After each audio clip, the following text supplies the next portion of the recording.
Good morning, everyone.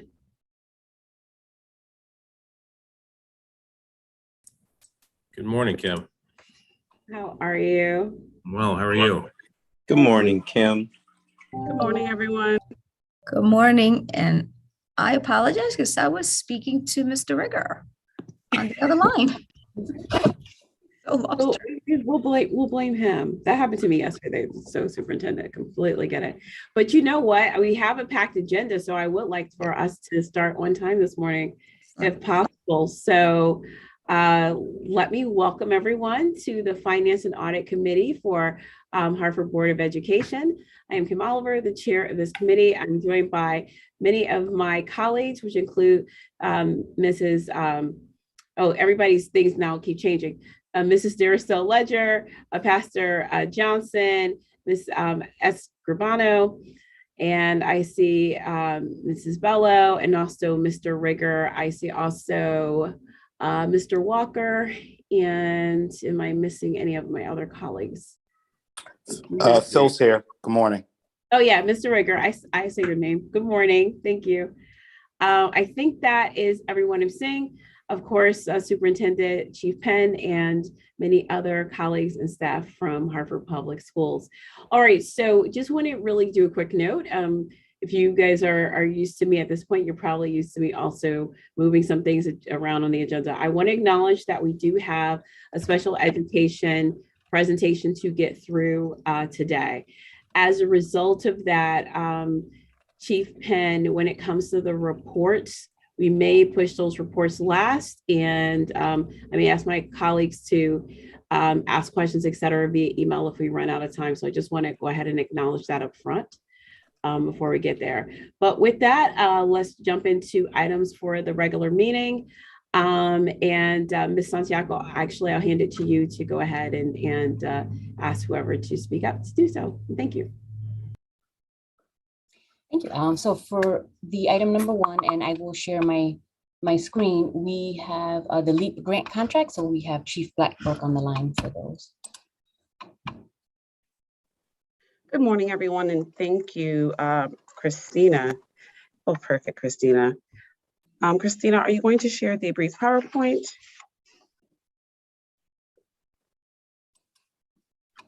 Perfect. Thank you.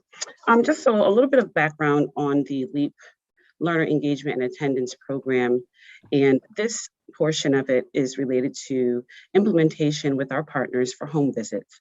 So in December, at the December board meeting, the board did accept LEAP funds to build upon our current work that we have been doing as it relates to our home visits. So just for background, it's a contracted partnership between the State Department of Education and our RESC and 15 school districts. And so the individual RESC are working with the 15 districts. And of course, the local LEAP plans definitely build on what we are already doing here in our district. So the components of LEAP are home visitor training, attendance awareness campaign, and we are also contracted to receive TA from Attendance Works. So as I shared with the board, the last time we were together, we talked about how would we incorporate partners in our home visiting work.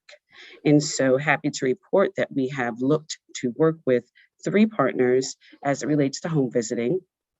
And you can move ahead, Christina, thank you.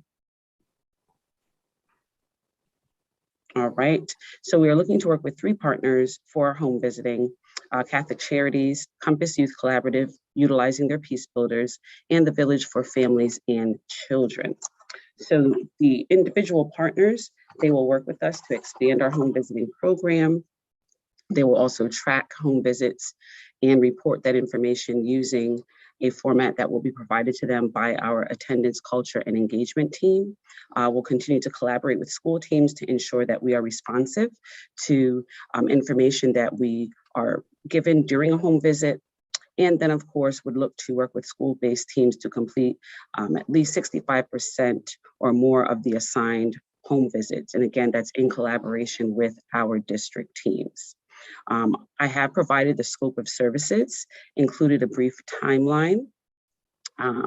that I also believe was in your packet, but I'll just voice it over here, that between January and February, we would look to have home visitor refresher training.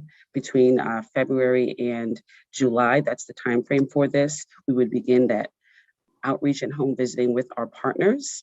And then again, between now and July of 2022, looking for that biweekly reporting to the ACE teams at the school level. And then at the end of the summer, we would look to debrief and just synthesize practices with our partners and looking how we can apply the learnings from this time period to the 22-23 school year.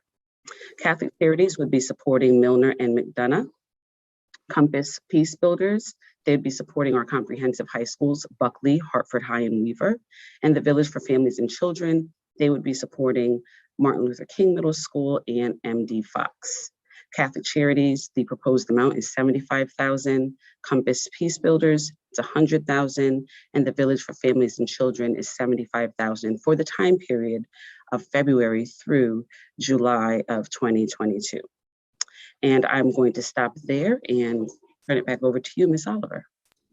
Thank you, Chief Blackburg. I see some hands raised, so we'll start with Mr. Rigger.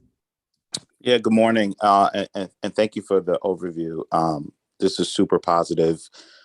Just a couple of questions I have. And I think for some, I think they fully understand kind of where some of these questions are coming from, and more importantly, my passion around making sure our kids are in school. So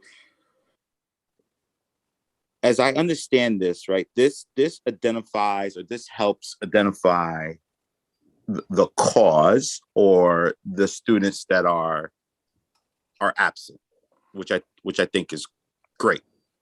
Where I'm having a hard time getting to is, what's the step after that? So you identify them, but are we actually getting them into school? Like, what does that plan look like? And I'm not sure if in the presentation that we just saw, if I saw any language that captures the actual, like, getting kids in the school. So we're identifying the kids, we're doing the home visit, we're engaging them, we're building a rapport, which I would say, right, gets us 75% of the way there.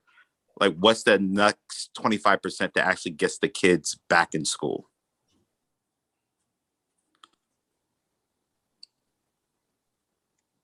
Ms. Oliver. All right, go ahead, go ahead, Chief Blackburg, go ahead. Thank you. And thank you, Mr. Rigger, for the question. Definitely the next step, and yes, through building that rapport, the next step would be working through any barriers that have been identified to get that student back to school. So if it's additional supports from the home, if we realize that it's transportation, a health or wellness piece, then we would work with that family, of course, using our school teams to ensure that student does come to school. Does that answer your question, Mr. Rigger? So, yes and no. So I agree with that approach. I guess my question then becomes, like, how do we ensure that that happens? And again, I've shared this with a number of people. Like, some of these issues, I think, are the school responsibilities, and some of these issues are not, right? Where it's bigger than the school, and we have to make those connections in the community and so forth, and get people engaged. I just want to make sure that we have a plan in place, but really the execution and the constant feedback loop is in place, that we're not missing kids. So, for example, if we're sending a generic school bus to pick up the kids, and those kids do not get on the school bus, like, I don't expect us to say, well, like, we tried to provide transportation, the kid's not coming to school. Like, so what is the next step? What like, how do we double click to assure that the kid is actually, like, getting to school? And maybe that requires the principal or case manager or someone to actually go and pick the kid up. So I would say, yes, that somewhat addresses my question, but I think there's another layer there for some of these, because when I look at the latest report of around attendance, it's not pretty. Chief Blackburn, and then also if Chief Avila, if you want to add in. Thank you, Ms. Oliver. I was actually going to ask Chief Avila if she wanted to add anything.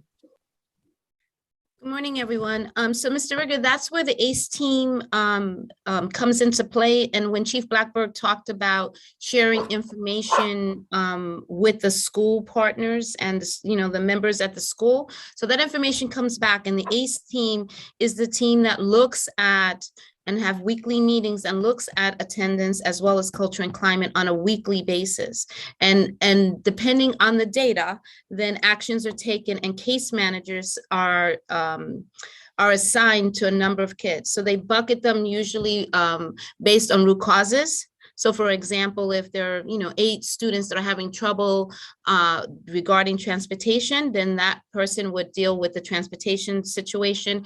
If it was a different item and a social worker is needed or nurses needed, so students are assigned on a need basis and based on root causes. ACE stands for attendance, culture, and engagement teams, so that they are dealing with all 3 of those components, and they're looked at each of those components when they meet weekly.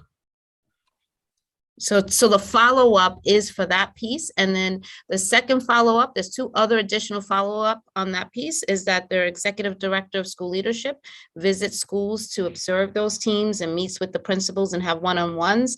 And additionally, there's a district attendance team also that supports and looks at the data and the root causes that need to be addressed.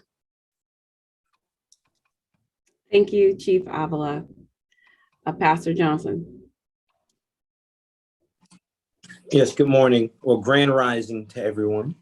I wanted to just piggyback on my colleague Phil's comments around absenteeism, as I'm sure this is something that we will be looking at deeper in, as we continue on. But with the providers that we have, how can we hold our providers accountable to lower our absenteeism rate? I see Catholic Charities, Compass, the Village. I'm sure we have other people that are, going to be a part of this. Where's the accountability? Because we want to bring that number down dramatically and seriously. And I'm not sure this is the whole contract to do it. I know, Chief Blackburn, that you have a few folks, CBOs and folks that you bring in, but according to this contract right here, how do we hold these folks accountable to help us do that? Chief Blackburn. Thank you, Ms. Oliver, and thank you, Pastor Johnson, for the question. So just want to take this moment just to clarify. These partners are being asked to assist us with home visiting. So as a part of the overall structure that Chief Avila also discussed, they are going to be assisting with home visits as a mitigation strategy to help us with the reduction of chronic absenteeism. So I would not say that these partners are responsible for a reduction in absenteeism. They are going to be a part of a overall structure and process to help us with the home visits that we know can help in reducing chronic absenteeism. We are holding them accountable by asking them to provide the required reporting, to also work with the school-based attendance, culture, climate, and engagement teams, and also if they are given an assigned caseload, to ensure that that caseload is actually addressed. So just wanted to make sure that, yes, they are partnering with us, but definitely we are asking them to support us with home visiting as a means to reduce chronic absenteeism. Absolutely. Okay. Thank you very much. Okay, thank you, Pastor Johnson. Any other questions? I see Miss Escribano. Thank you, and good morning, everyone. I'm sorry I don't have my camera on. I look a bit of a hot mess here at work. My question is, and I guess it's not simple, but what do we anticipate? How many home visits are we anticipating? And I know that's a hard question because things change, COVID is changing, kids' house situations are changing, but on average, do you have a number of how many home visits you are going to anticipate doing in the rest of the year? Chief Blackburn. Thank you, Ms. Oliver. And I am trying to get to my data points. So Ms. Escorbano, great question. We have done well over, I believe, 700 home visits just for the first half of the school year. And so taking that number, we would look to probably do about the same for the last portion of the school year. So our partners would be assisting us with all of those visits. And again, as Chief Avila mentioned, they would be working directly with school-based teams to have identified lists of students and homes where they would need to go. So our partners would be helping our school teams with all of those home visits. And I can get the exact number of how many home visits we've done to date for you, Ms. Escorbano, and share that with Ms. Santiago so you can receive it. Yeah, thank you. It was just to get a sense of the impact that we're having through this program. I would be curious to learn eventually of the 700 you did in half of the year, and for the other half of the year, how many of those students we've seen a good impact, right, coming to school. And even if it's 2 days a week, that's an improvement from none at all, right? So I would be interested in seeing that eventually once you guys have that information. Thank you so much. And I appreciate everyone's effort in this. This is really important. Thank you. Mr. Walker. Good morning.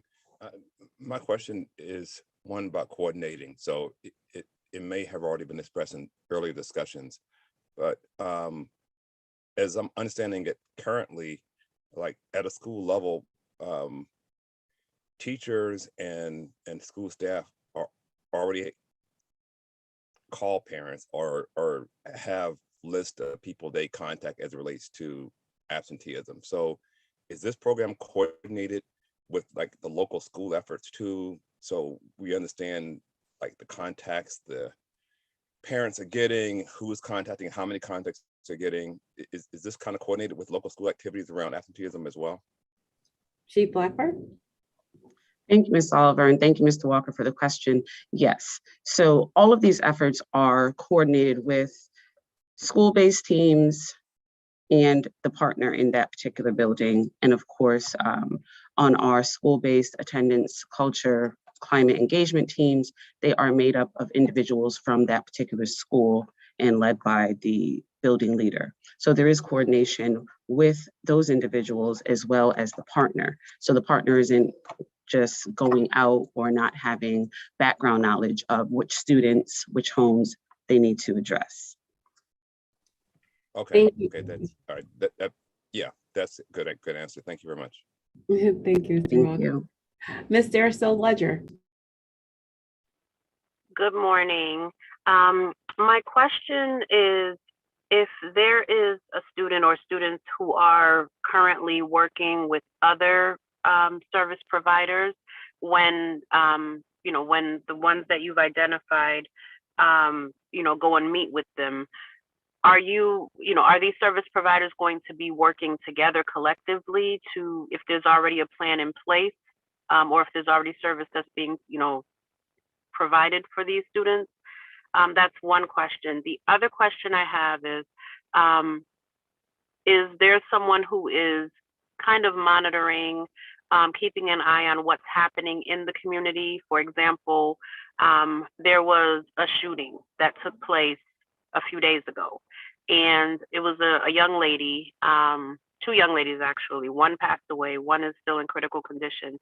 I know that things like that tend to affect, negatively impact, the minds and the emotions of a lot of these students and adults, whoever's involved, whoever knows these kids. Is there someone who's monitoring this so that they can kind of be proactive, even though there is no one, these are young adults who are not in the Hartford Public School System, but because this is happening in Hartford, are there extra supports in place just in case counseling needs to take place? Ms. Blackburn, Chief Blackburn. Thank you, Ms. Oliver. Ms. Dearest Ledger, thank you for the question. I will respond to the first part. And in regards to partners coordinating together as a part of this structure, and we do have ongoing partner meetings, we've incorporated that, yes, partners will be able to come together and kind of share resources, ideas on how they are doing this work. So I hope that answers and gets to the question that you were asking as far as information sharing amongst partners. The second half of your question, I am going to tag Chief Avila to just talk about the crisis response that we do have in our buildings. Sorry, if that's okay with you, Ms. Oliver. Yes, Chief Avila, yes. So we have a team that actually is informed when there is a shooting in Hartford, and we do meet, and whether it's one of our students or not. And so we make the connection. So in regard, for example, to those two young ladies, we were aware of who were their close friends, and then the director of social work contacts the social workers in that particular building and or the school counselors and definitely the administration to make them aware that there is a connection and that some students might have a need to have additional services that day. And so I was at the actual school yesterday where there were relationships with those two other students. And so we do continue to provide services, whether it's directly our students, as long as our students are impacted. We are also aware of the impact that it might have on attendance. So for example, there are times if there's a shooting that parents are afraid to send their children to school the following day. And so we are aware of that as well. And phone calls are made home to encourage parents to still send their students to school, even though there's some event that has happened. But we are aware that that might be a barrier on having children come to school that particular day.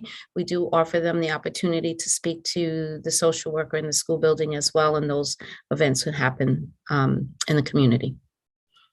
And I hope that answers your question. Thank you. It does. Thanks, Chief Avila. Just point of privilege. We have a rapid response protocol here at City of Hartford and partner with Hartford Public Schools. And that's some of the team members that Chief Avila and others were speaking of.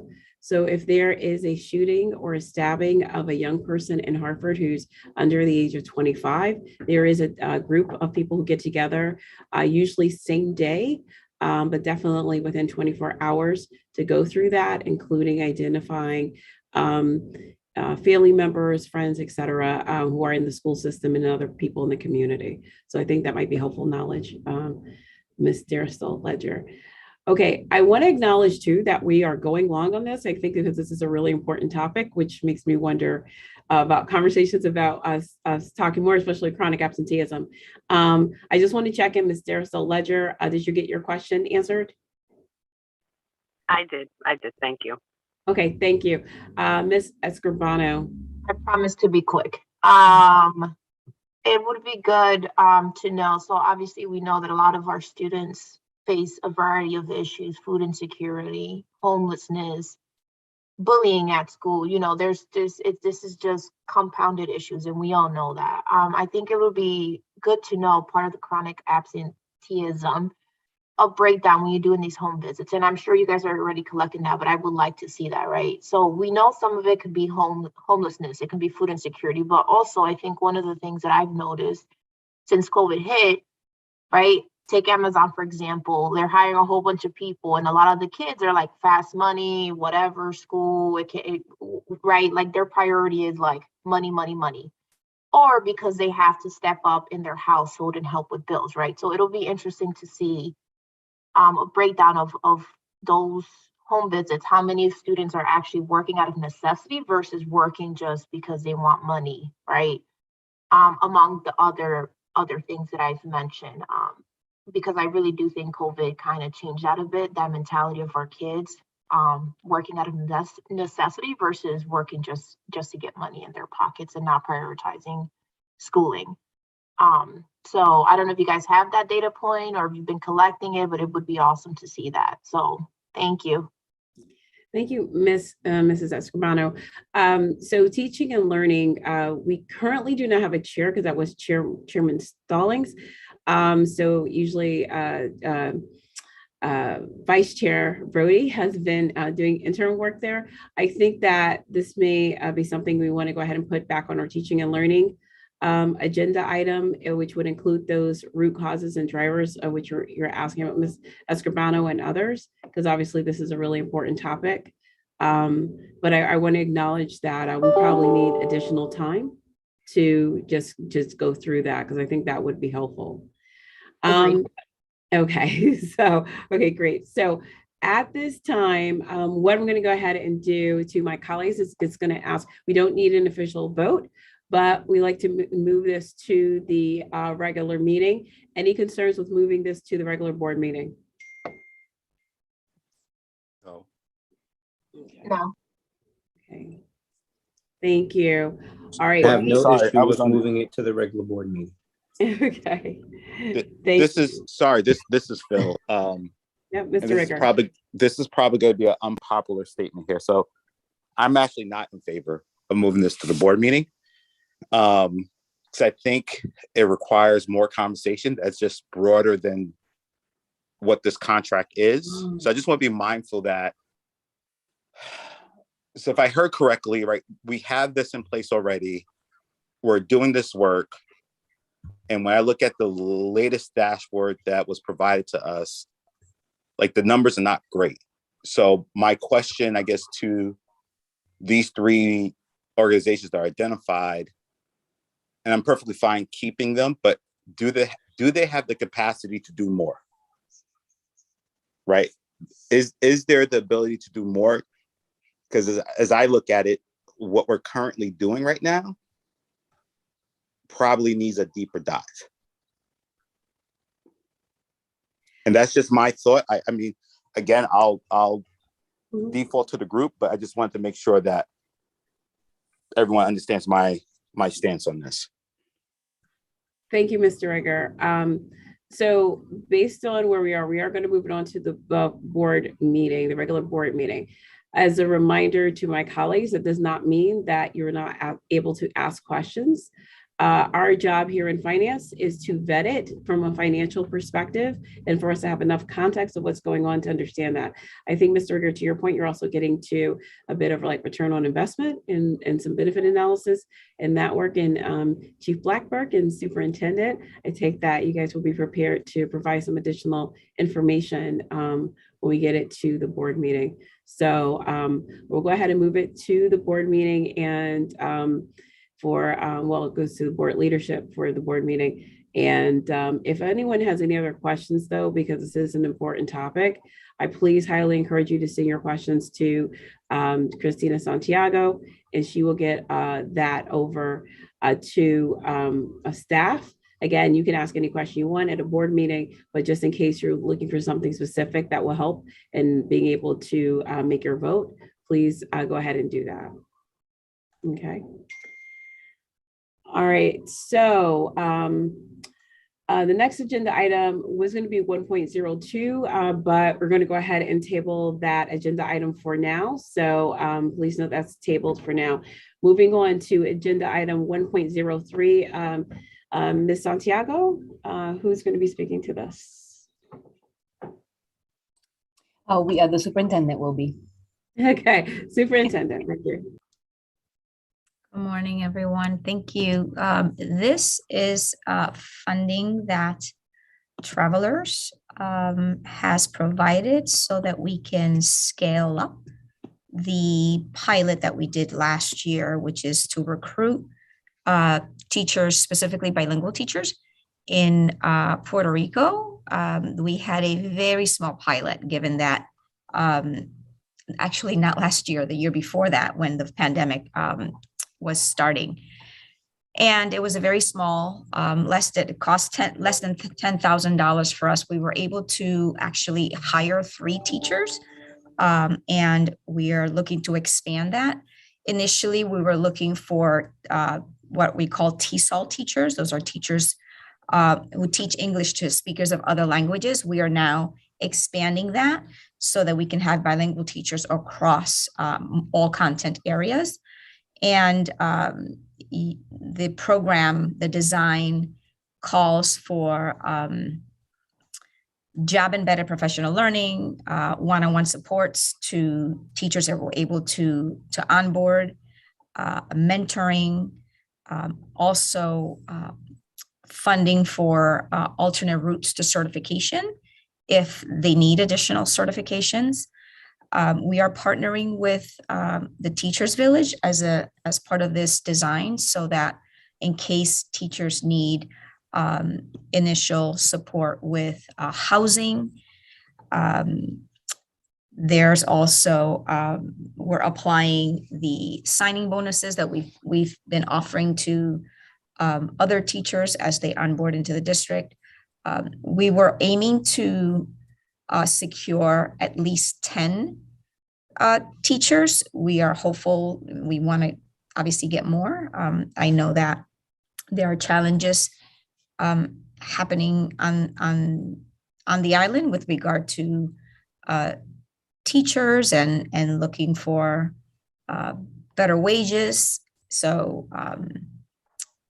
we think that might potentially be another opportunity for us. And Travelers funded the initial pilot, and they have supported with additional funding for expanding. Thank you, Superintendent. Any questions for Superintendent? Hello, Bob. This is Lisa. Hola, how are you? Yes. Okay, That, right, go ahead, Pastor Johnson. okay.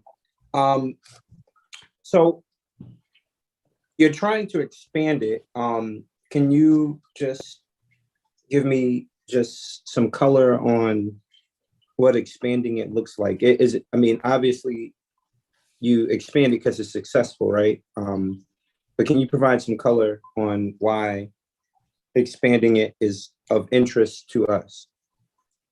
Yes, so we know that the majority of our students are Spanish speakers, and we know that it is a shortage area, not only for us, but across the state and the country to have bilingual staff. We have a high English language learner, multilingual learner population. And so it is a targeted area for us. And we were successful with the ones that, we were able to recruit. They're still with us. They gave us the feedback as to it being more of a holistic model. Some of the pieces that were not in place the first time around was, for example, the partnership with the Teachers Village. That is something that we have expanded, knowing that we heard from prospective applicants and the ones that are still with us that housing was an initial challenge for them. And we also want to expand it because, we're working very closely with the State Department of Education, and they see this as a very promising opportunity and program that could also be replicated. It is one of several tools in our toolbox when it comes to recruiting. It's a very targeted approach. And we know what we are foreseeing, right, with regard to the added vacancy projections, not just here, but everywhere. And so we want to be able to get ahead of that, Mr. Johnson. Appreciate that. Final question is regarding Travelers, right? Is this a partnership with Travelers that's going to be extended into the future, or is this kind of like a one-time opportunity for us to do what we need to do as it pertains to getting more teachers, bilingual teachers? So this is just for this one time for now. I will tell you that when we did the pilot, Travelers had not committed to continuing to fund. It was just a pilot. And, with my outreach and with Travelers' commitment to supporting Hartford Public Schools and knowing very well the challenges around staffing, they decided to support us this year. So from a sustainability perspective, not from travelers. We know that we are coupling that parts of this model are going to be supported by ESSER funds, for example, right? So some of our signing bonuses, we know that we have included those in our ESSER strategy, which, right, we started already offering last summer. So there isn't a commitment from travelers. However, we have not asked travelers. Like, I only asked travelers for this year. So it is, I appreciate the question. And at this point, we didn't want to get ahead of ourselves for now. Thank you. Mr. Walker. Yeah, thank you. So I like the program too, Superintendent. I'm going to make a recommendation maybe to extend this slightly. The bilingual teacher focus, I think, is absolutely the right one. There's also the need for Black and brown teachers too. And so in proximity to Puerto Rico, you have Jamaica, which has also school education. And we have a substantial West Indian Jamaican population here. I think there are teachers there, I think, who could also be enticed to come here and work, and you would kind of hit that diversity area in another way. I think that would be helpful for our student population. So I just threw that as a recommendation. The other thing, as you've mentioned, travelers, if we're going to extend this, I would also maybe make the recommendation of maybe broadening the corporate community to support it. So you create some kind of broader community beyond just a single company to make it more sustainable. Ms. Oliver? Yeah, go ahead, Superintendent. Yes, we actually have had those conversations. What we're hoping to do is kind of get this one under our belt, if you will, right? This is actually a 2-year design where we just don't bring people over and say, okay, figure it out. Like, we really try to provide that holistic wraparound support, even for our adults. And so we want to make sure that we're able to, you know, kind of have a strong footing here. And definitely, we know we have partnerships, even in higher ed, in the West Indies, and yes. So to your point, we're looking forward to expanding. Yes. Okay, great. And thank you, Mr. Walker. Also, noticed Mr. Rigger wrote in the chat that he also agrees that how do we market this broadly and make sure that it's sustainable. All right, any other questions? Any concerns with bringing this forward to the regular board meeting? Okay, hearing none, we're going to go ahead and move forward. Thank you. I see some response in the chat. We'll go ahead and move this to the regular board meeting. Okay, so we are going to go to agenda item 2.01. Again, I'm going to do a bit of a time check. It is 9:08. I think we're scheduled to go until 10 a.m. today. I also want to acknowledge that there was some time near the end of the agenda for any other questions regarding the budget. So if possible, we want to be able to hit that. But with that, I will turn it over to, I know Superintendent or Chief Penn, but either one, feel free to take the mic.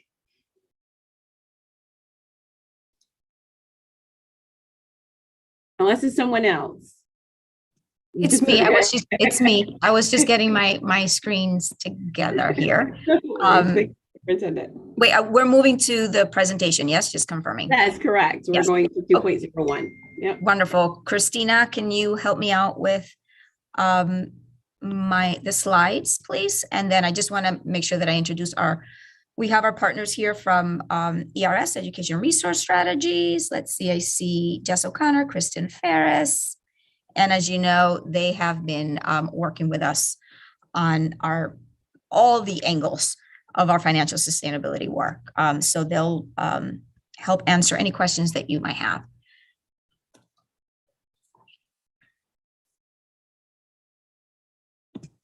Okay, thank you. And we can just dive into the next slide. And this is a slide that has been shared in Finance Committee. I believe Chief Penn, you've shared this slide before. And so as a reminder, we anticipate our system to experience a deficit over the next 5 years. We're only looking ahead to 5 years for now as it relates to some of this work. And we know that there's a lot of uncertainty, right? We have pandemic, we have the enrollment that we've talked to you all about, and right, the overlay of the Chef comprehensive proposal that also introduces additional pressures over the next 5 years. Next slide, Christina. Just to activate some background knowledge here, our fiscal sustainability work is designed to identify the levers that we can pull over the 5 years to restructure costs so that we can implement our strategy and serve the needs of our students in the best and sustainable ways. So as you know, we've identified the 3 areas of deeper analysis that are part of this work. And those are the most critical to our strategic plan. And that also represent a significant amount of resources, right? When we're thinking about growth in spending. Last week, we did a dive into the Chef expansion and our long-term plan financial trajectory and areas of exploration for mitigating those threats. And so today, the focus is special education, right, which is all related. And we'll also come together then in March to kind of add the other piece to this, which is the teaching job, which, you know, has connections across, right, these first 2, the regional impact, the regional choice impact, and special education. So again, looking at it from, you know, in a 3-dimensional way. Jess, I think you're helping me with the slide, so we can go to the next one. Thank you. So let's kind of begin by setting the stage for why special education is a unique and pressing challenge for us here in Hartford, right? So we have student needs that are rising, right? Not only we've always served students and families and communities with a higher level of need. And we know that the pandemic has and will continue to impact not only the short term, but the longer term needs of our students. That will be, right, a driver and will impact spending and service delivery. Second, special education funding is a challenge overall. Less than half of Hartford costs for special ed are covered with state or federal revenue, right? The remaining is borne on local funds. And we know that that is a challenge for Hartford, right? Because, you know, we do not necessarily have the ability to raise funds with our property tax base. And it just puts an inequitable burden on our community. And the third piece of this is that the choice system, right, uniquely impacts us. We discussed it last week. The choice system has significant financial implications for us. A big driver of that is just the structure around special education for students in participating in choice programming. Hartford is the biggest player, right? We send the largest amount of students out in the choice system. And so we feel it more acutely. Okay. So our student population is higher needs than Connecticut State as a whole and even nationally. For the population as a whole, right, the district requires additional resources to serve our students appropriately. Specific to special education, we have more students in special education with special education needs than other systems do, including a set of students that require significantly more supports and cost-intensive resources. We're gonna dive into that in a bit.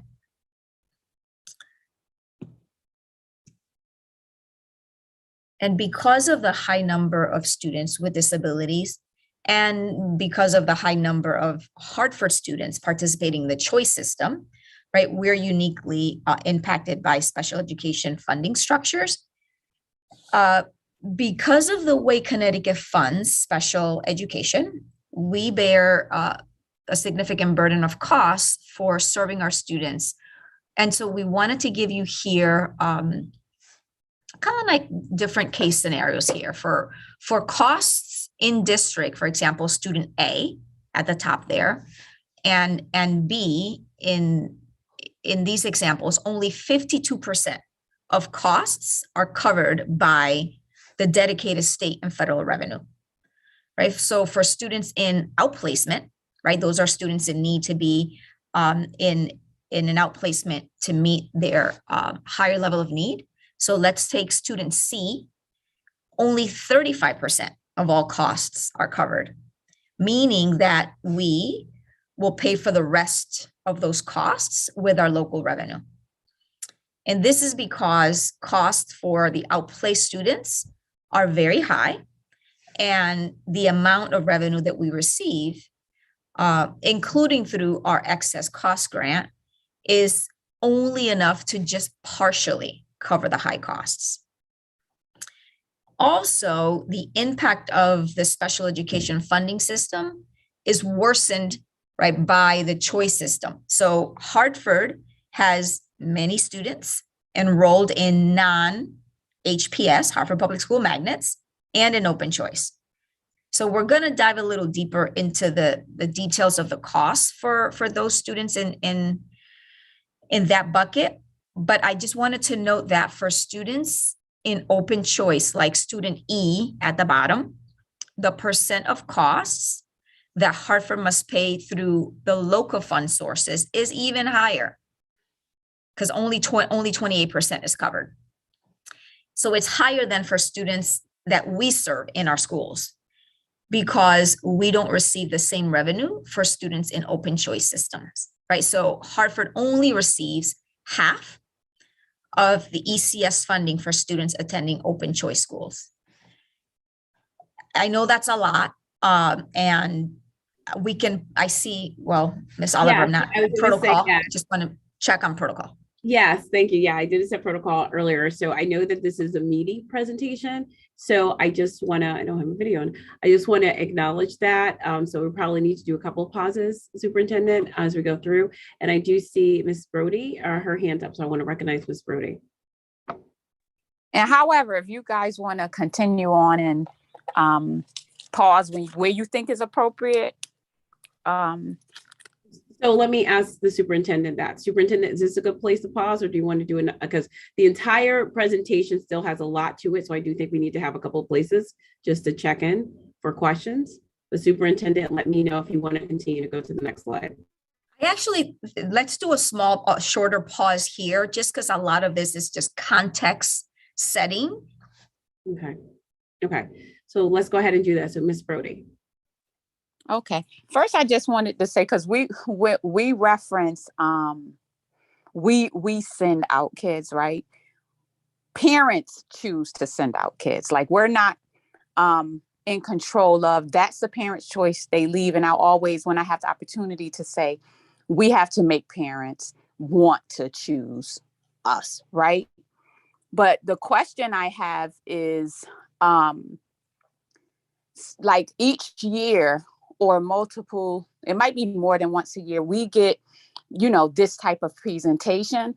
But what I haven't seen done, and I would like, is when, because we're saying we're projecting, right?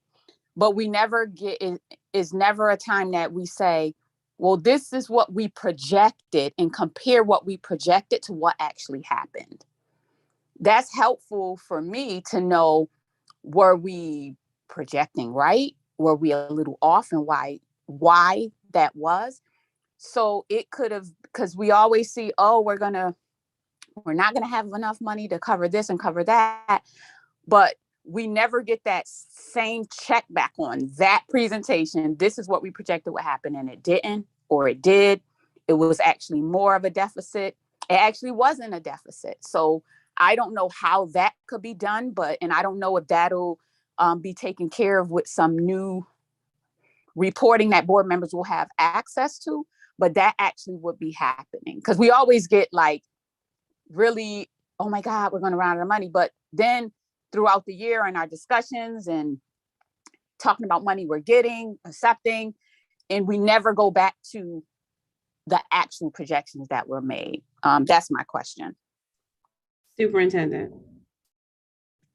Just a point of quick clarification, if it's relating to budget processes, Chief Penn, those are some of the reports that you do in the finance, right? Whether we had the adopted budget, the actual budget, things that shift with regard to ECS, excess cost grants, those are reports that you make in finance.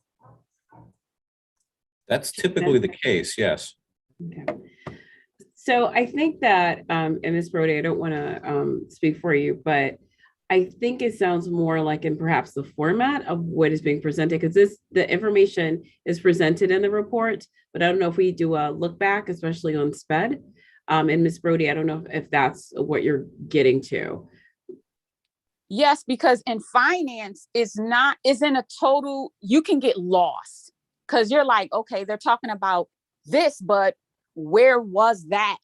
So as I'm just asking if it's possible to keep in mind when you're presenting in this manner, can the look back be in this manner? Because it's so much, it's so many funds, it's so many things for us to try to grasp. And so for us not to get lost, we need to, the look back has to be as if the presentation was.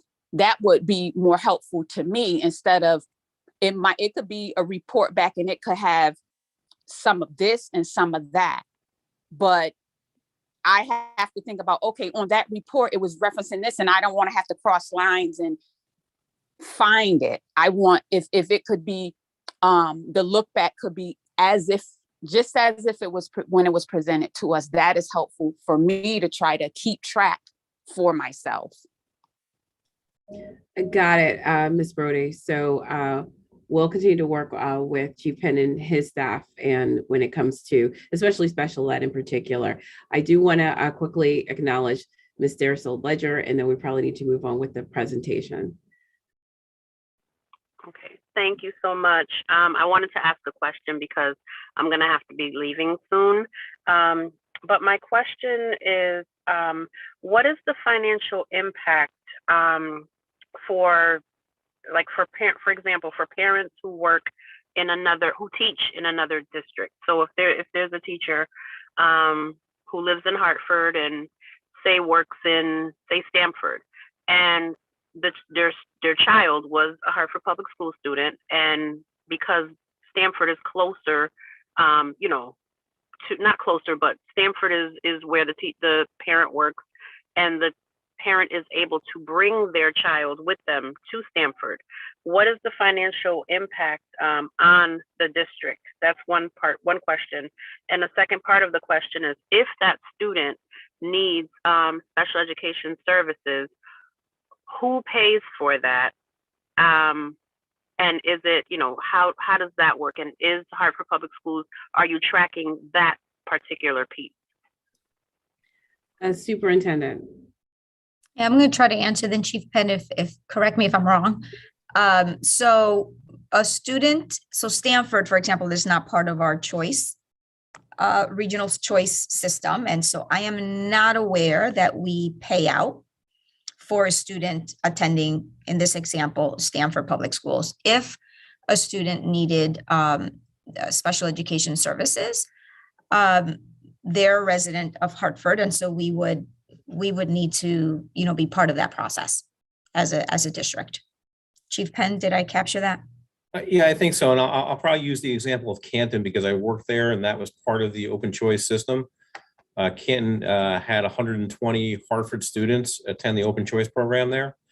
So typically what would happen is Canton would be paid funds by the state through the open choice program for taking in those students, and it varied. It was anywhere from $8,000 to $12,000 per student, as I recall, for the cost of educating them. but that was only really the general ed piece. So if there were special education costs associated with those students, we would directly bill Hartford Public Schools for those services. And then Hartford Public Schools was the one that was responsible for covering that cost. Yeah, what I don't think is the example is related to choice, though. I agree with you, Chief Penn, that is because Canton is part of the choice ecosystem, but Stanford isn't. And so, and I don't know if Ms. Davis-Gooch, you're on the line, because I don't know how we would be able to bill or vice versa for that. Good morning. I think I would just add that happens few and far between. Generally, when there are teachers who take their students with them to the district that they're working in, that's an agreement generally between that teacher and that district that doesn't belong to the open choice or magnet system. So we don't see that very often at all. The only other organization or school choice option where we may see that is the VOAG opportunities for our students. And again, those monies are covered by the state for the most part. Chief Gooch, Davis-Gooch, could you just say what VOAG is, please, really quickly? Vocational agri-science. Okay, thank you. Programs. Thank you. All right, I'm going to go ahead and have us move forward. And if you have any other questions and for some reason we're not able to get to them today, because this is a very, again, important topic, I'm going to ask that you send questions also to Ms. Santiago, but I am going to have us move forward with the presentation at this time. Superintendent. Thank you. So why special education, right, is so important here to our financial sustainability is because it represents, as you see there on the top corner, it represents a third of our overall budget. And this also means that, right, we then have fewer dollars available to serve our non-special education students in the district who also have significant needs, given, right, that many of our families live in communities that have traditionally been underfunded and underserved. As you look at what's represented in that third, that 135 million, there are three important categories to look into. First, we've got the 31 million, right? That is spending out of district. That's tuition for Hartford students in non-HPS magnets and open choice who need special education services. We, Hartford Public Schools, has some, but very limited control over those costs and services being provided. And that category, right, will continue to grow as the new SCHEF plan, the comprehensive plan, is implemented, up to about 6 million a year and 43 million over, right, the next 10 years. Second, right, the other piece, 42 million, is for the out-of-district tuition for students in private or public outplacement facilities. This is to serve students with extremely high needs that we cannot serve in district. And then the remaining 62 million is the spending on students in the district who require special education services, right? Students in our schools, in our district. So we're going to do a double click into each one of these with the purpose of being able to better understand what the opportunity is for change, reducing any of this, influencing our spending. So we're going to chunk it and begin with the 31 million. Okay. So I guess the punchline here with regard to this category of spending is that it's grown significantly and will continue to grow more significantly than any other category of cost. And so remember that this is also the category of cost that is least in our control, right? So this is the 31 million that is spending out of the district in the form of tuition for Hartford students in non-HPS magnets or open choice who need special education services. And so if we drill in to understand the trends that have contributed to the fast rising costs, remember that the students in this category are again, right, out in a magnet or an open choice. So first, a significant portion of Hartford Public Schools students with disabilities are served out of district in open choice or magnets. So let's look across when you see the highlighted numbers. Just about 1,429 students served in magnets and open choice compared with 3,700 served in Hartford Public Schools.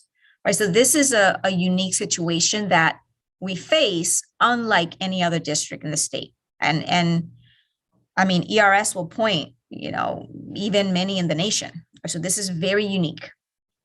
The number has been growing, increasing actually 30 to 35%, outpacing growth in overall enrollment, right? So when you see the above line where magnet enrollment has increased more slowly and open choice has declined, which means, right, if you see below, the percent of students identified as students with disabilities is increasing for both magnet and open choice. Now, and then at or above the rates of students with disabilities for the students in district, right? So it is growing more rapidly for students out in magnets and in open choice.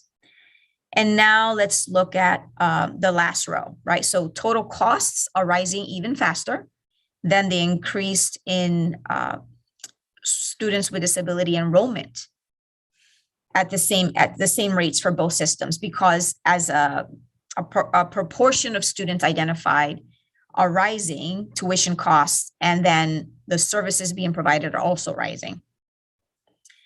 One other thing that I would mention here is that right, there's an important difference for open choice, and that is that the per pupil rates, which are significantly higher than magnet costs, and you're going to see later, they're higher than our own special education costs.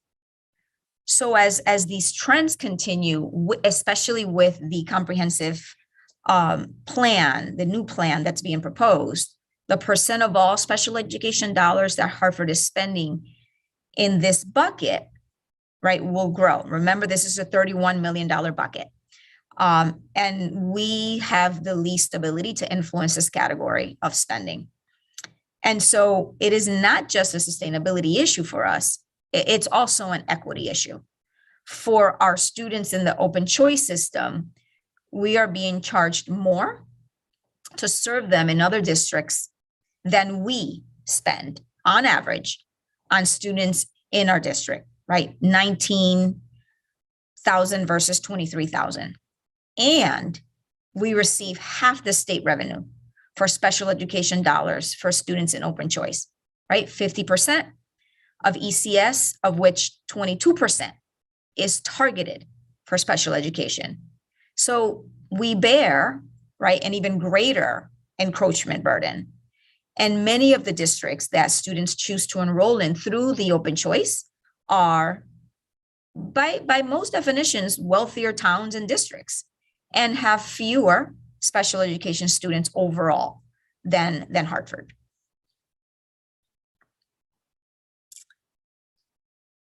So the next bucket, right, 42 million. And as a reminder, this bucket is the outplacement costs. This is a very different picture, as growth in both the enrollment and the costs have been minimal. It still represents a substantial total dollar amount, but in part due to efforts by the district to increase in-district programming options, right? What we have done in the past couple of years to have these programming, which, has stayed steady, even as the needs have gone up. Now, I will say that we might see a spike in the next 1 to 2 years in the number of students who require specialized services, right? We know that the pandemic, right, has exacerbated the needs. We don't know to what extent. I just wanted to the point of caution there. And then if we go to the next slide, still talking about the 42 million. I don't know if some of you might recall, but as part of the district model of excellence, when we did the deeper engagement with the community, we also committed to equity in the in-district programs and making sure that students had access to those across the zones. So we did start to build out specialized in-district programs to serve more needs in-house and reduce the reliance on out-of-district providers. That is something that we heard from some of our families. And we made, there are some facility investments. For example, currently, the Burns construction has, special areas designated specifically for these type of programmings. Since 2017-18, we have served 300 students in 3 specialized programs, specifically targeting student populations that Hartford most typically outplaces: high school students and students with autism, emotional disturbances, or other health impairment disabilities. When you compare these programs, right, compared to the costs to serve these students in those out-of-district outplacement settings, we're saving the district between $75,000 to $120,000 per student. That's a savings of about $34 million. So that means that 42 million bucket could actually look like 74 million if we hadn't built up these programs. And we're trying to add capacity to those programs to offset another 11 million in outplacement spending. I will also caution that the ability to scale these types of programs is dependent on being able to supply highly specialized teachers and staff, which, as you know, is a key connection to the future teaching job topic that we're going to dive into right in March. And that, the team is working on with separate focus groups to get their feedback and ideas. So now let's shift to the third category, the third bucket, spending on special education students who are served in our schools, right, across our 39 programs. Our key takeaway here is that the biggest opportunity to reduce spending is to decrease student identification, right? The rate in which we identify students as special education students or as needing special education services. And that is to do that as we work to build our multi-tiered system of support in our general education environment. So if you notice here, our identification rate is 18% compared to others. Also serving more students out of district who aren't included here. So even the 18% is artificially low on a comparative basis, but we actually spend less than comparable peers on students with special education needs in district on a per pupil basis. So the largest lever for reducing costs is likely reducing the identification rates, not reducing spending per student, right? So this takeaway is actually is reinforced by some of our focus groups with stakeholders. We're going to share that. I'm going to share that soon. I don't know if Miss, I have one more and then I'll pause with regard to question, Ms. Oliver. Is that okay? Okay. Yeah. So this is the other part of that 62 million, right? That third bucket. So even within the context of lower overall spend, there might be some targeted opportunities to reallocate spending, right? So we look to the right with areas of greater spend compared to peers. There are some opportunities to explore reductions in, for example, student transportation. And, some of our students have aides or additional staffing supports. Of course, this requires reviews and adjusting the individualized education plans. We know that's a significant effort and that's a team-based approach. but it is one area that we could look at. On the categories of lower spend, teachers are an area of underspending relative to peers, which is likely, right? We have some factors here at play. Students served in district tend to be in what we call resource or inclusion settings at a higher rate or at a higher proportion than peer districts. Those settings have higher staffing ratios, so the district isn't spending as much in district, right? And that could be connected to the proportion of students with high needs being served in outplacement. And then the other piece here is, we know special education is, it's just like this perennial shortage area. So this also represents perhaps, it is perhaps represents the underspend because of some of the vacancies that we have. This is a little tricky here. I mean, I don't know if Chief Penn, you want to you need to add anything else around the vacancy piece and how, that shows up in the spending. I'm gonna pause here first before getting into like what are stakeholders saying, because that was a lot, those 3 buckets. Great. Thank you, Superintendent. Chief Penn, did you need to explain the comment, the superintendent, or do you want to hold off? No, I'll hold off for the moment. Okay, great. All right, I see Mr. Walker and then Mr. Rigger. Okay, sorry. So I'm just kind of reacting to 2 things. One, I know you just put up possibilities out. The one that seemed unappealing to me was lowering the identification rate of students. I think, criteria ought to be criteria, and Hartford is an area that attracts families with high sets of needs anyway, and so I'd be hesitant to say a solution is to identify less. So that's all. There may be some reasons why, but that one just struck me as not one that's appealing to me. The other thing is I had a foster child who was a part of the RISE system, and so at one level I like, hey, here, RISE is an improvement. It's an actual offering that didn't exist before. My experience though is RISE still has some runway to be implemented better. And in some cases, in this particular case, it's that you're dealing with this huge expansion of Buckley High School. And I'm sure on the other side of Buckley High School, we'll have this magnificent facility with all the resources you need. But in the moment, you have Buckley students in really suboptimal circumstances, my opinion.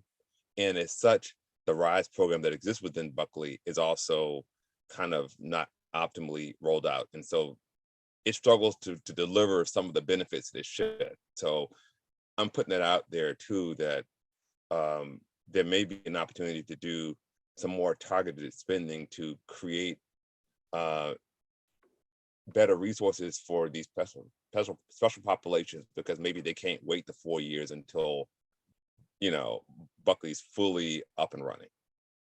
So it's more of a comment. You can react to it, but that would be my concern as both a quote unquote parent and as just a member of the board. Thank you, Mr. Walker.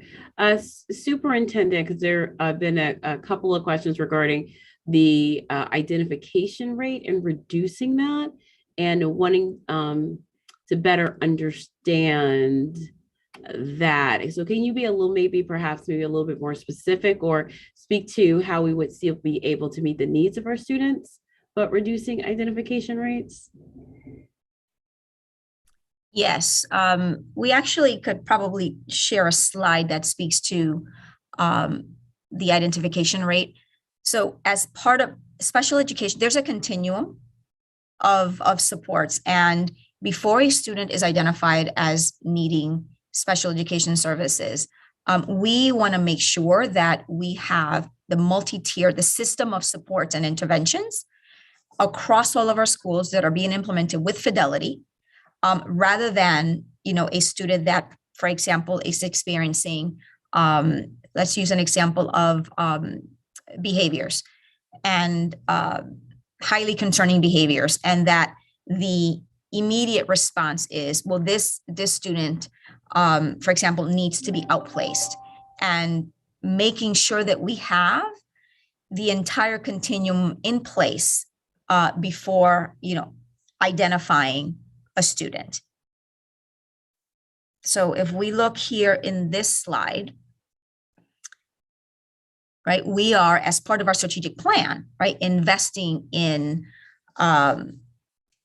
our, what we call tier 1 supports, and not only investing in our teachers, our staff, to have the knowledge base and the skill set to provide within the regular education setting the additional supports that students need through instruction, additional social emotional supports through the regular education experience. And of course, if a student goes through the process of a what we call an initial referral and a PPT, and it is identified that the student needs special education services, absolutely. But what we're saying is that we have to take into consideration that we have the entire system that is working well and with Fidelity. And here, right, so this was a slide later on in the presentation, but it makes sense to bring it in now.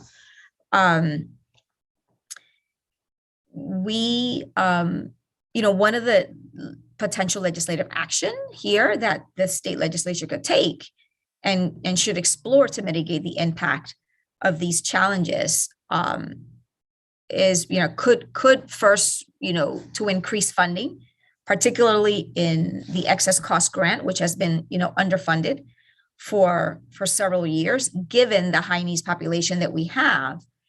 Right, underfunding that grant has disproportionately impacted us.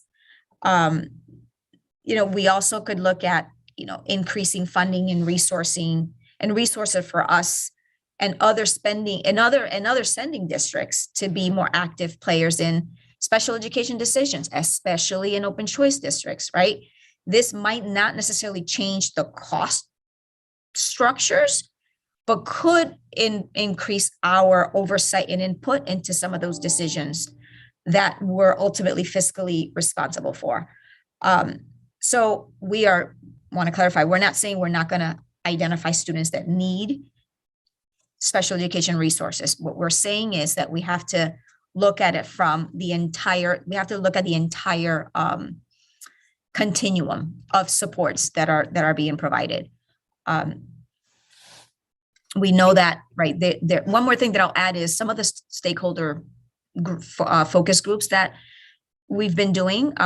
We heard, for example, from special education teachers that, students are being referred out and sometimes referred out for things that don't require special education supports because the supports are not available in the general education environment reliably. And so we have to, again, ensure that the entire continuum, the entire framework is being implemented with Fidelity.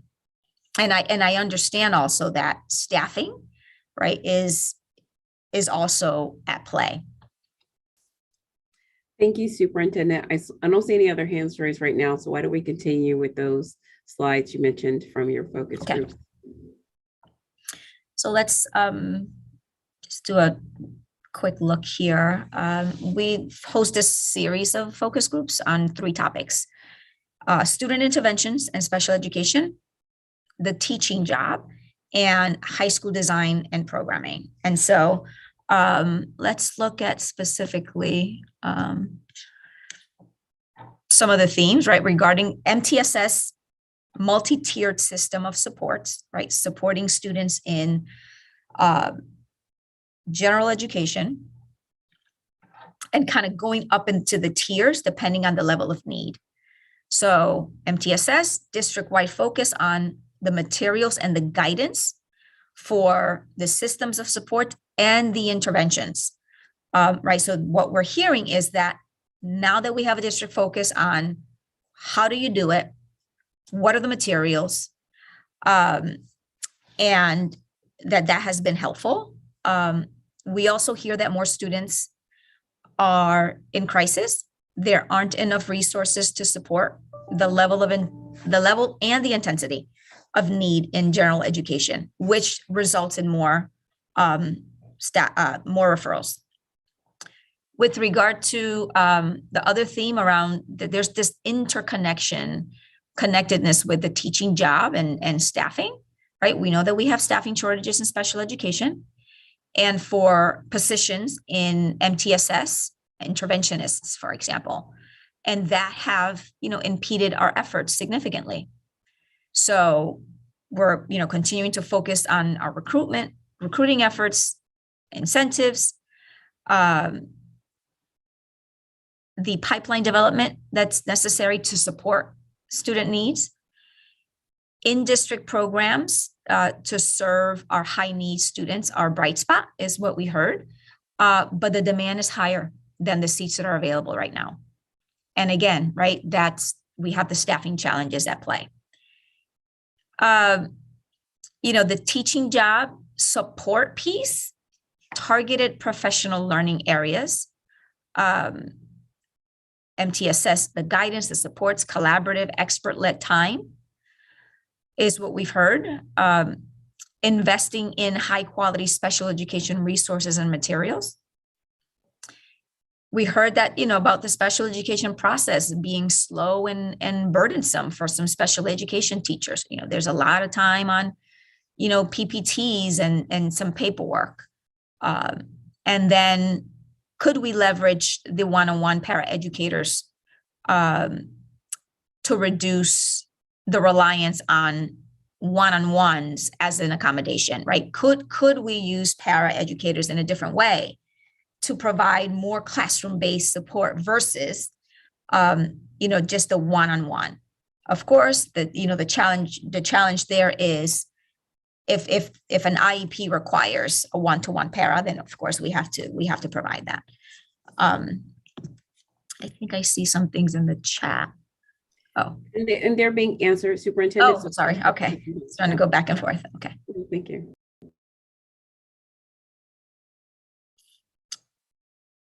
So next slide, please. Again, some levers that we can explore to bring, to bring all of these implications of special education, of the potential impact of the SCHEF proposal, to bring them together and define an action plan so we can look at it right from a legislative advocacy perspective, right? So it reinforces what we've discussed actually last week with respect to SCHEF. That are likely the legislative and funding, changes that have to be made in order for Hartford as a system, as a district, to be financially viable in the face of these enrollment shifts. The outplacement and general education, right? Could we change our cost structure to be focused more on prevention and student services and less on high need specialized services? Right. Do we continue to scale out our in-district programming to reduce that reliance on and the spending on outplacement? At the same time, right, we need to invest in general education supports and services that will improve our teacher and our staff's abilities to address student needs within the general education environment, which could potentially mean reducing or less referrals and less identification rates. This is especially important as we know we're going to see needs rising. So we have to continue to build those true supports at the tier 1, tier 2, and tier 3 levels. And then, there are opportunities to target rising spending areas. This is, I think, the lowest priority in terms of the impact on the long-term financial sustainability. And then just to make sure that I call out some connections here, right? So number 2 here, when we're talking about continuing to scale specialized in district programs. And then number 3, the investing in the general education, the staffing, the professional learning that our staff need. That ties directly to the third lever in this financial sustainability puzzle, which is our teaching job, right? We have to affect our teaching supply if we're able to find highly effective teachers to work with our students with high needs, right? We know that we have to be able to invest in the system of supports, which means we have to fill the vacancies. I see the warning in the chat, Ms. Oliver. The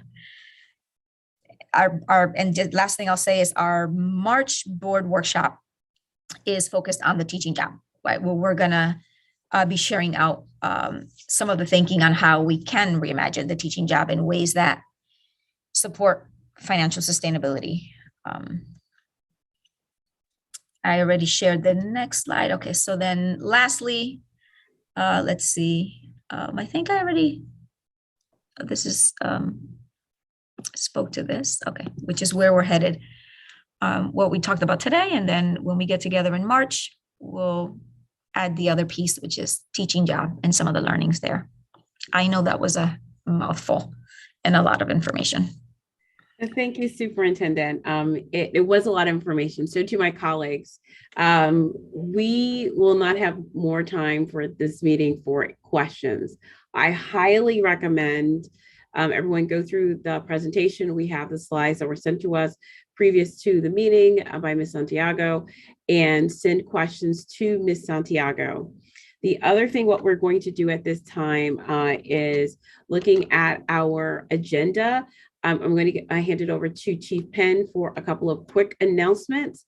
But again, regarding the agenda items 2.02, 2.03, and including our budget questions, all of that, please continue to send questions to Ms. Santiago, and also the budget itself. We will have time at our meeting to also ask questions at the actual meeting. So with that, again, Superintendent, thank you. And I'm going to turn it over now to Chief Penn. Thank you, Madam Chair. I'll be very quick with this. You all should have received in your packet our regular monthly financial reporting. The takeaway from that is we're in very good shape. If there are any specific questions, please send them to me through Ms. Santiago. Also, sort of late breaking news.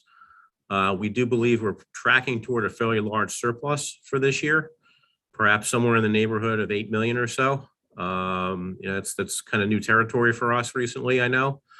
And we have not, if anybody's going to ask the question, well, what do you plan on spending that on? We literally just identified it yesterday. So there's a lot of work to do to figure out what can and can't be done between now and the end of the school year, which is when any kind of a general fund surplus would need to be spent by. I know there's been priorities raised to me by Chief Jay Viscouge around the needs of the buildings, little projects here and there that need to be taken care of, and the overall school construction projects. But, like I said, we literally just finished identifying that surplus yesterday.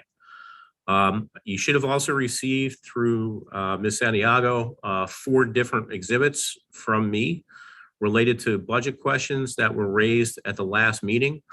I do want to take an opportunity to correct myself. In that last meeting, I had said that there were some district level expenses that were covered by the managed school operating grant. That is not correct. I was corrected by my staff after that we actually, all the money that we receive from the managed school operating grant is spent in the magnet schools. So you'll see 2 different exhibits, one that rolls up all the costs into one sort of 2-page exhibit on where that money is being spent. And I think you'll find it's mostly staff and benefits. And then there's a second exhibit that's quite a bit longer that gives that same level of analysis to each of the schools. So you'll see how each of the schools is spending that managed school operating grant. There's another exhibit that speaks to where the shared social workers are currently. So you'll see the schools that they're shared in between. And then lastly, there was a question around what schools received COVID-funded social workers and FCSSPs, and you'll have that detail as well. So all 4 of those exhibits should have been provided to you through Ms. Santiago. Thank you, Chief Penn. And Ms. Santiago, the exhibits should be available on board docs as well to the public? That is correct. Thank you. All right, so first of all, thank you, everyone. This was a lot of information today, and I think really two big topics for our board in addition to the budget came up, which is chronic absenteeism and the work that the district is doing to really address that, as well as special education and the reality of which we're living in terms of financial impact, as well as, of course, us meeting the needs of our children and families. Please, please, please, as we said, send questions to Ms. Santiago. We also will look at some of our other committees doing some deeper dive conversations in terms of the more teaching and learning side of some of these issues. And with that, I thank you again for participating, viewing, presenting, etc. And I hope everyone has a good rest of their day. Thank you.